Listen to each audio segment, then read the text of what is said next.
Polisia Nasional Timor Leste liuhusi Komando PNTL Município Dili, husu ba'de tu jogo mundial futebol, atu la bele barulho ia cidade Dili. Também Estado Timor Leste luto durante semana ida, ba falecimento saudoso Francisco Guterres Luolo.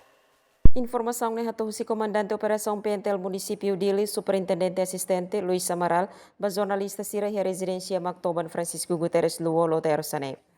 Nedihan Comando PNTL Município Dili pronto simo orientação husi governo atau hal patrulhamento no segurança máximo ya cidade Dili lorong no Kalang, operação ba adepto siratu labele barulho. Pronto, simo orientação si parte governo no sa parte comando geral atu para atividade nebema ka kalau jadi dilarang durante semana dan tu orientação nebema ka posayona amisi halo operação ia fatim jadi uba jogos opo material ini ya amisi halo patrulhamento na fatim para sirnya bele nonton bele assisti mas bele barulho tambah nei tene heroi nasional.